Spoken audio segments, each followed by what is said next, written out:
Hi, I'm Ron Lefferts with Protiviti. I'm our Global Head of Technology Consulting. I'd like to welcome you all today to our Protiviti Inn here in New York City. And I'm here today as part of our Chairman Series interview with Executive Chairman Rich Daly from Broadridge. Welcome, Rich. Great to be here. Great. First, how about you tell us a little bit about yourself, where you came from and your experiences within the financial services industry. Sure. I grew up in Queens, and I'd say I had the benefit of being street smart. And after college, I started with Arthur Andersen. I did make a stop or two in a few other firms, but I ultimately went with a client that was a startup proxy business. And it really was just doing the mailing aspect of it. When that business wound up with some ownership bantering, of which I was part of the bantering, I wound up leaving and I ran a back office, Thompson McKinnon. And when I was there, I actually realized what opportunities there were, not only in the proxy space, but other back office communication services for Wall Street. So while I was still running that back office, I hired programmers. Unfortunately, I had a backer who died, and ADP bought out my startup business before we went live with our first client, but we had the software completed. That's fascinating. And so how did you then take it from that point? It seems like a lot of adversity, but you were able to move forward. There was certainly more than my fair share of adversity. When I joined ADP, and again, I was looking to be an entrepreneur, and probably my whole life, from my forged working papers at 9 and my paper route, I wanted to be an entrepreneur. And so when, unfortunately, I couldn't raise the capital, remember, I needed $3 million to get what's now Broadridge off the ground. So $3 million, 14 billion market cap, that would have been considered a fair return. But when I couldn't raise the money, all right, and I did the deal with ADP, I had an earnout. And my view was, okay, it's an 8-year earnout, I'll stay with this, and then I'll start another business. I tend to fall in love with organizations and the people.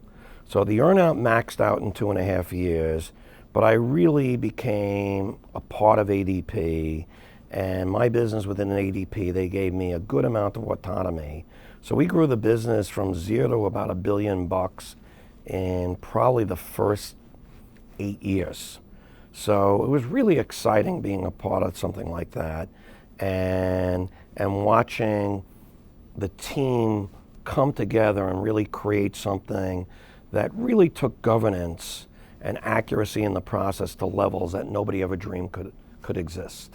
And one of the themes of the Chairman Series is talking about innovation and taking from a $3 million investment to a $14 billion market cap and a $4 billion global fintech powerhouse is, obviously there's some innovation that you've had to drive into the process. Maybe you can talk to us a little bit about innovation, the role it's played in Broadridge, and how you see that helping propel Broadridge into the future.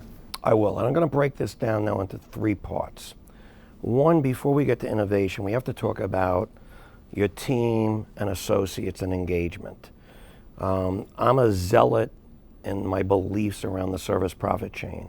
In its simplest format, it says if you want to have growing profits, you have to always meet and generally exceed customer expectations. Every business person will agree with that. But here's where the rubber meets the road. If you're going to do that, you have to have the best and highest engaged associates in your space. And that's where many companies fail. So we start with associate engagement, not with profits, all right? So by having those engaged associates, now we can move to the next part here, which is the part of innovation, all right? And on the part of innovation, right now we've evolved so many times. So for example, the first time, before cybersecurity even existed, but when people were talking about data security, and my team was saying, oh, we need to spend $10 million, where are we gonna find the money? I took the position and said, stop, okay? This isn't a problem. For what we do for a living, this is an opportunity. Because if we can prove that by doing business with us, your data is at least as safe, if not as safe as doing it with yourself, it gives us far better opportunities to differentiate versus the competition. So that was early types of innovation, of looking at what other people of viewing as problems and believing are opportunities. Now, Broadridge has evolved today where we call it the ABCDs of our future: AI, blockchain, cloud, and digital. And Broadridge has meaningful investments in all four of those activities. Now, the last thing I'll tell you, even going back to when we were spun out of ADP in 2007, I remember I was doing the road show at the Pierre Hotel, 200 investors in the room, and I knew our world was going to change. So I made it very clear there that we would disrupt ourselves before we ever let anybody disrupt us. And if they didn't have the intestinal fortitude for a company that was looking to do that, okay, this would not be the right investment for them. Now, with that said, I believe that our commitment to innovation, which, by the way, is now being taken to the next level by my successor, Tim Goki, okay, is what will enable Broadridge to continue its strong performance for the foreseeable future. Let's talk about inclusion. You mentioned about how the success of Broadridge starts with the associates, and inclusion has been a large part of your life from all of your board memberships and some of the foundations that you're involved in. Help us understand that how you drive inclusion into the business in Broadridge, and how you feel that that's an advantage to not only to your people but also to your clients. Sure. So I'm going to go back to Queens for a second again. So I grew up in the 60s. It was a difficult time. I lived in a area that was a blue collar area. Went through blockbusting.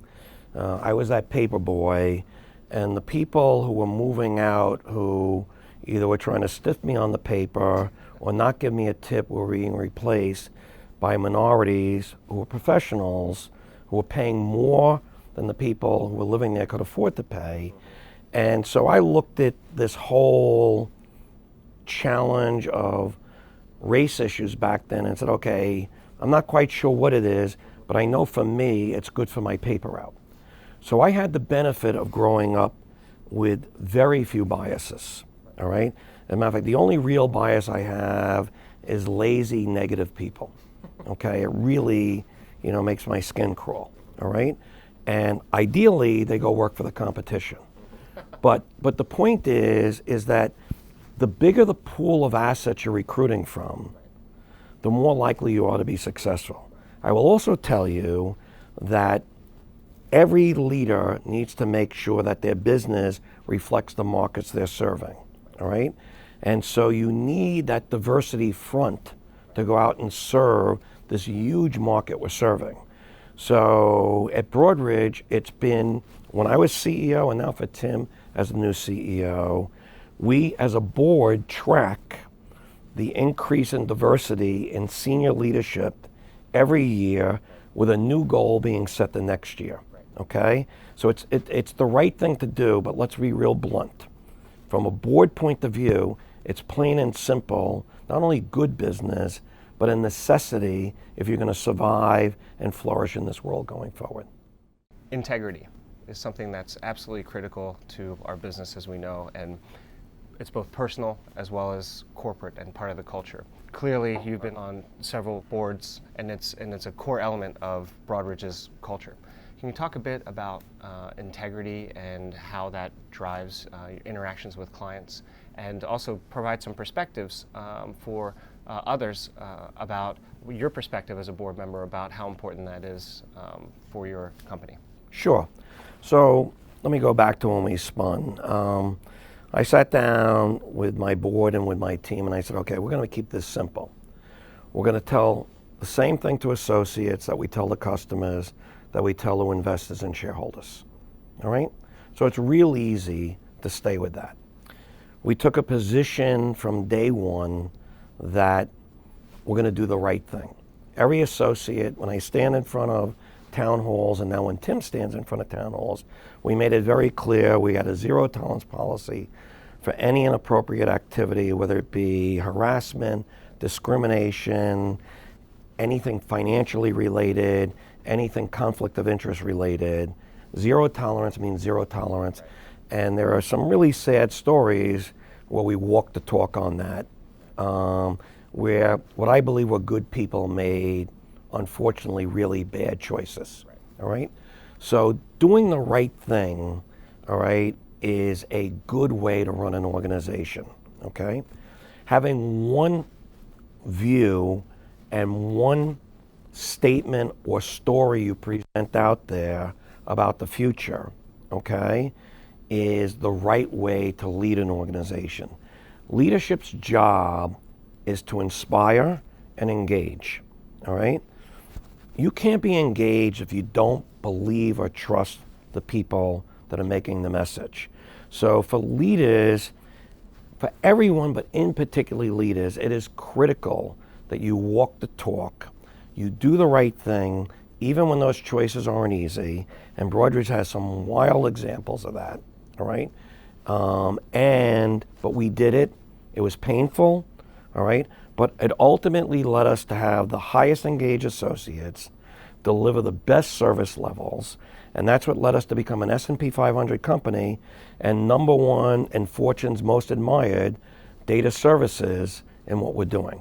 So I will tell you, doing the right thing is the best choice you can make in business.